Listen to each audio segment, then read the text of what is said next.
So ito guys, naka-set na tayo ng dryer, spin. Ito siya. Start natin guys. Yan siya, umuugong pa rin siya guys. Kahit na naka-set na sa spin.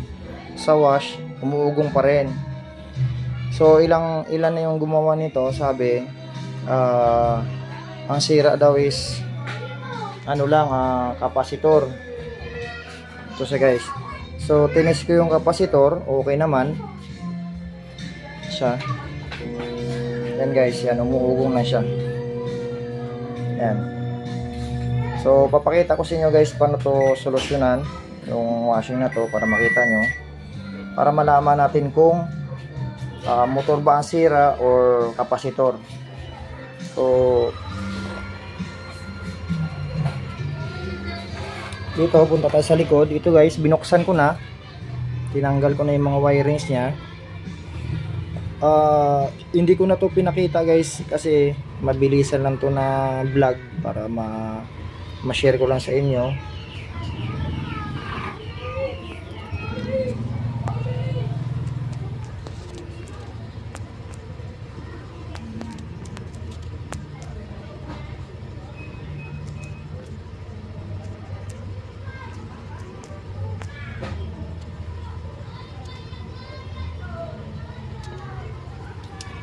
So ito guys, tatanggalin natin tong kapasitor nya, tapos i-direct natin kung makakaikot siya.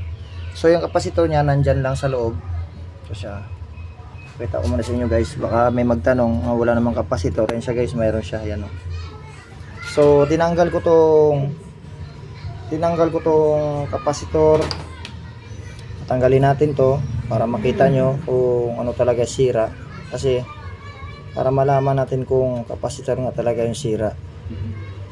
So ito, try natin itong tanggalin.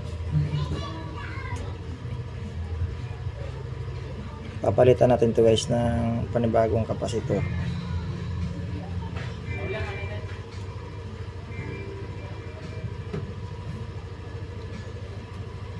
Yan siya guys, ito.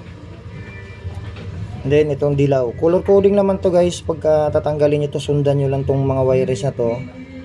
Puputo lang kayo ng kaperaso para masundan nyo tong wire. Yan siya guys. And then ititesting natin to siya. Yan, para malaman natin kung kapasitor nga talaga yung sira. So ito guys, may kapasitor tayo dito. Yan. So wala kasi tayong tagahawak. Yan siya. Ay mali. So color coding lang guys. Ito siya. Yan. Then ito.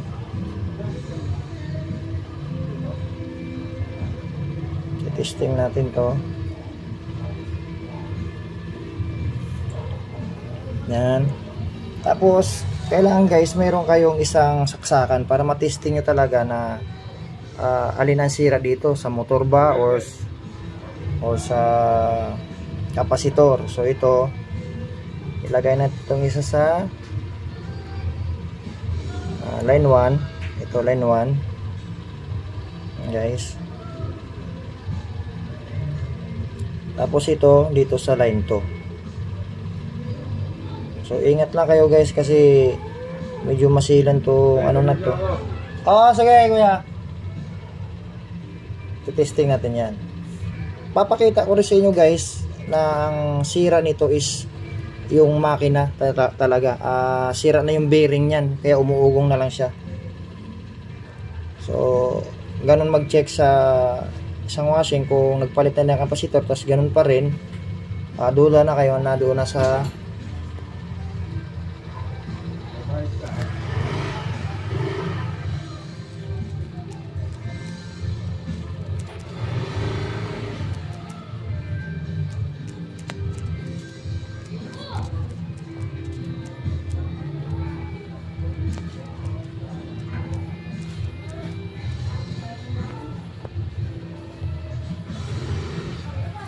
sige, titesting na natin.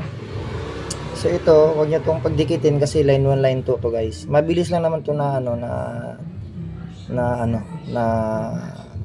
testing. So yan guys, isasaksak na natin. Naka-direct na yan siya. So isaksak na natin siya. Yan.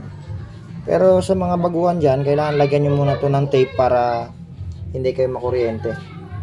So yan guys, titesting na natin. Umuugong pa rin siya. Yan o. Yan. Yan guys. Umuugong pa rin. So para malaman natin na makina talaga yung sira guys, tatanggalin natin tong pinaka connection sa makina. Dinak.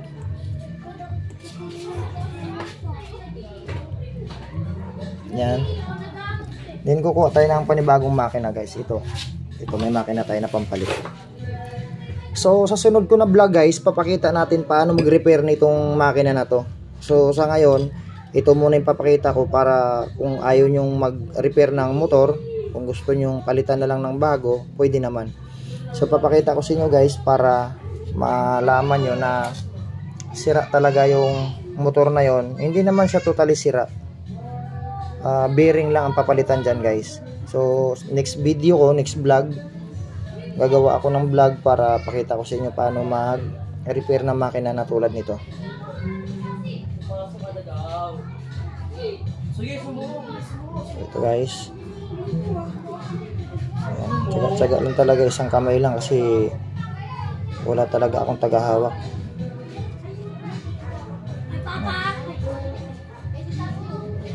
Kasi ito dito sa line 1 yung isa,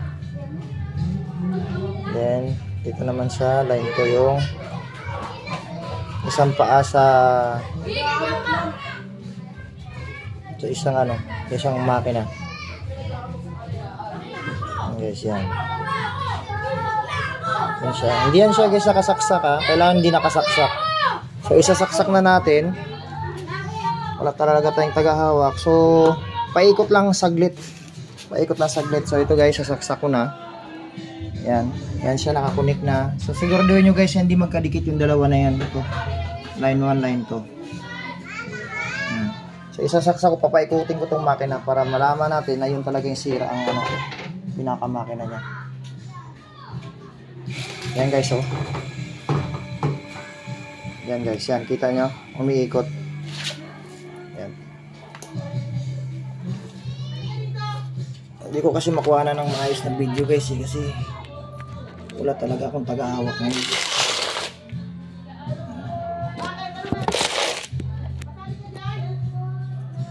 Yan guys. Yan, hindi ko mahawakan eh. Wala akong taga-hawak talaga.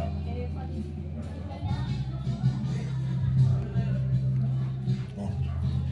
Yan guys, testing natin ulit. Yan, tinan nyo yung ito dito guys, magkadikit magkalayo lang yan kasi saglit lang naman to, hindi mo naman kailangan i-fix talaga.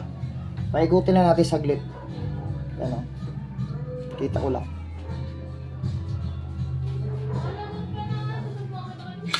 Yan. Tulukot yung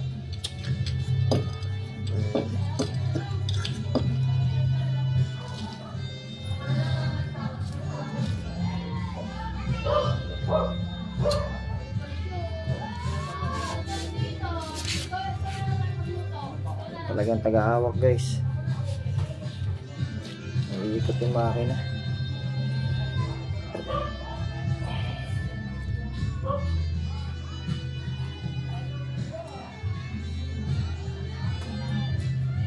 Okay, pupwesto lang natin ito. Camera na makita nyo talaga na maayos para may tagahawak.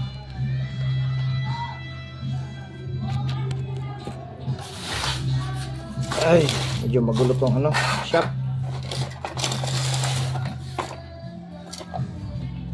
Guys, papakita ko lang sa inyo na maayos para makita nyo na nasira.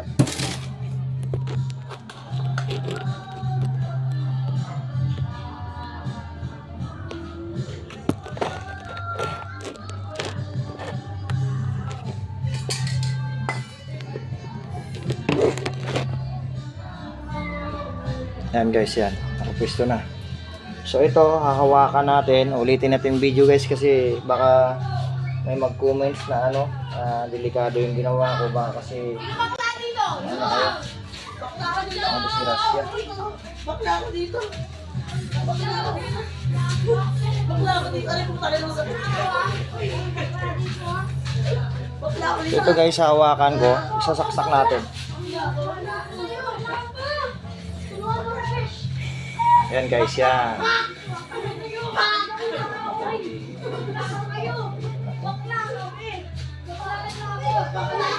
Yan guys, yan. Yan o. So, inano natin guys, inisting ito talaga yung papalit natin. Nakasigurado tayo na sira talaga yung pinakamotor niya. So, papalitan na natin guys. Kakalisan na natin tong ano. Kakalisan natin tong ano na to, motor na to.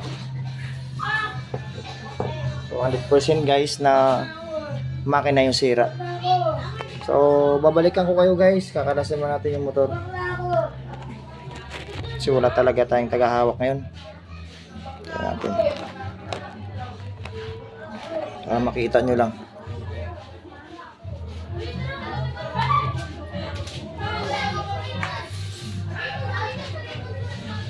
Ay, bakla ako. So, sa pagpalit ng makina guys, putulin nyo lang tong ulo tubing. Huwag nyong putulin lahat para may masundan kayo sa pagpalit ng makina. Sa mga nag-aaral pa paano magpalit ng makina, ganito lang guys, sundan nyo lang to. A few moments later. So guys, kakalasin natin itong makina na to.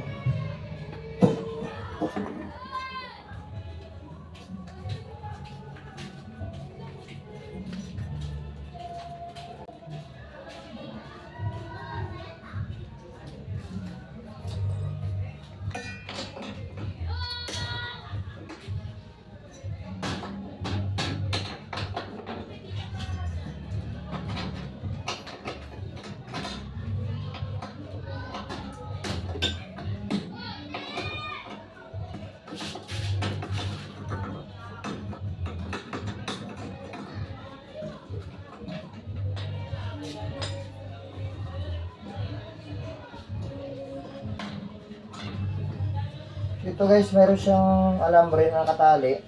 Kalasin nyo lang yan.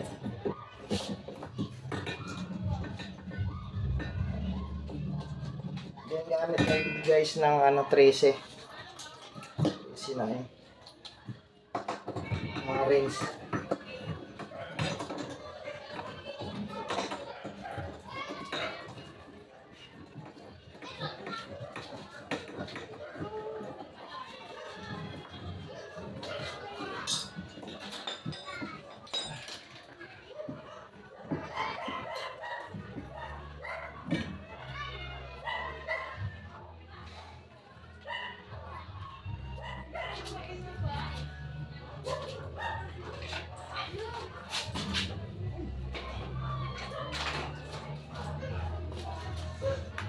Then ito may ground. Tunggalin na itong ground.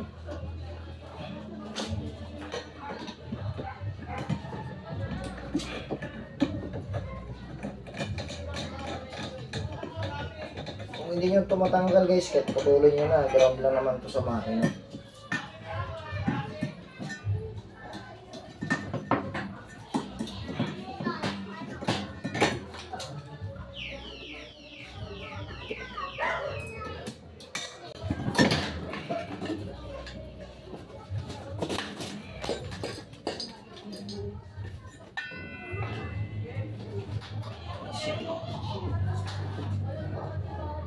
Sobrang init nyo.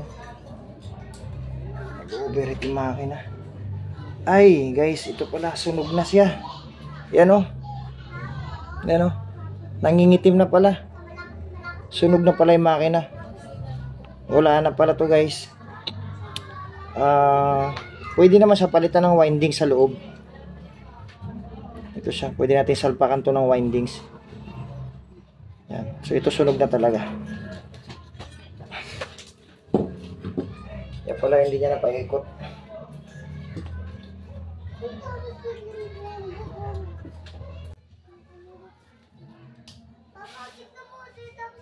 Ayan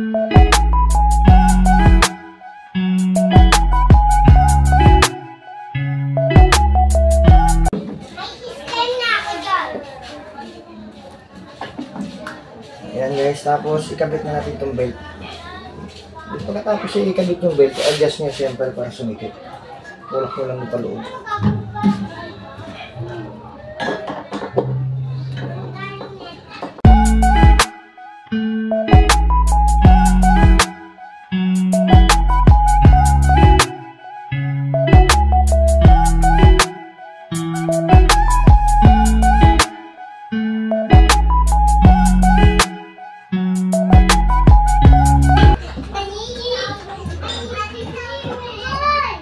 So yun guys, okay na siya.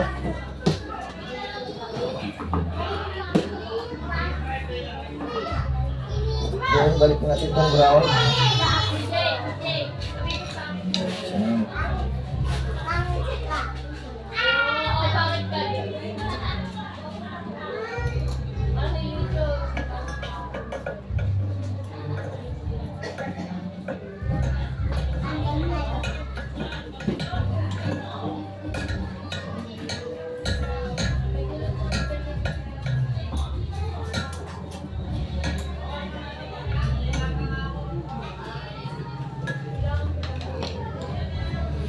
yan, then i-install na natin yung wirings. Sa kabila guys, tinulak ko lang doon.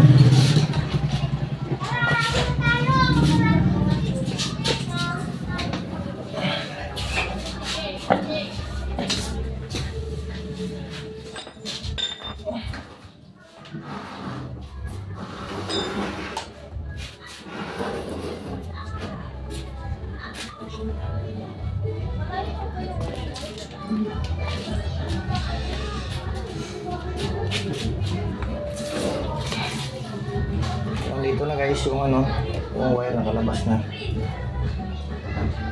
So yan, pasok na natin dito sa pwesto niya.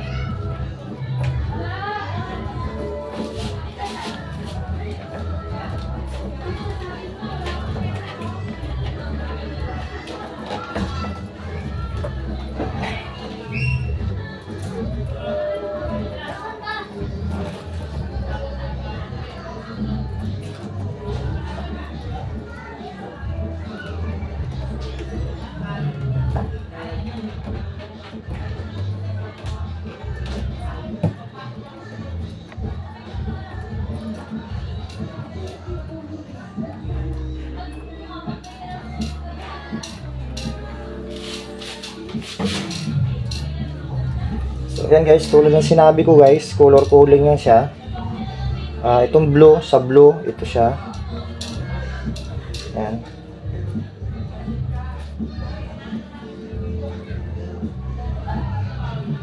Tapos itong dilaw, sa dilaw din, halos lahat ng dilaw nandito, connection.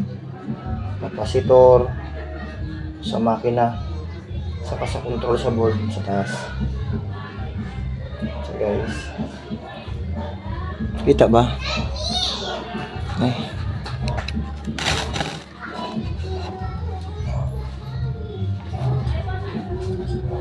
Yan siya. Then ito, sa red. Lahat ng red guys, dito siya.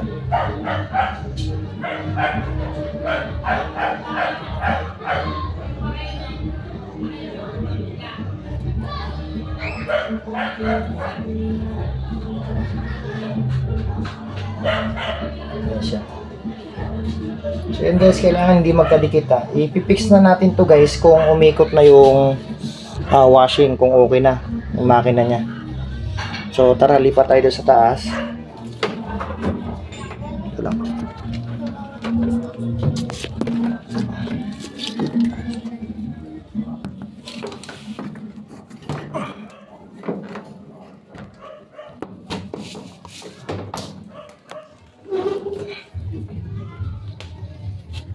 Yan guys, make sure na hindi magkadikit to guys ha. Tapos kailangan nakabunot yung saksakan. Yan. Mas maganda kung naka-gloves kayo. So yan guys, titestingan natin. Punta tayo sa harap.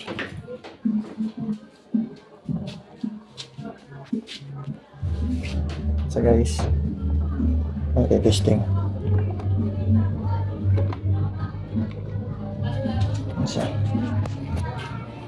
So i-power on natin. Start muna, start. Ano? Start. Ayan guys, umiikot na. Yan. Kanina guys, umuugong lang siya. So ngayon, okay na siya. So kailangan natin i-cover muna kasi naka-open.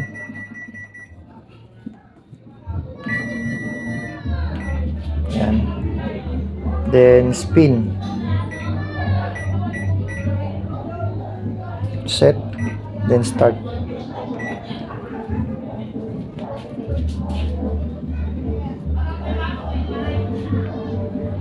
Mabigat yung troubleshoot nito. Marami siyang error code na lumalabas.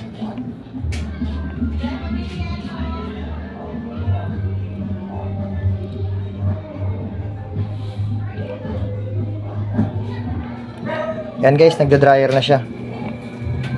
Yan, kita nyo naman, nagda-dryer na siya. Yan.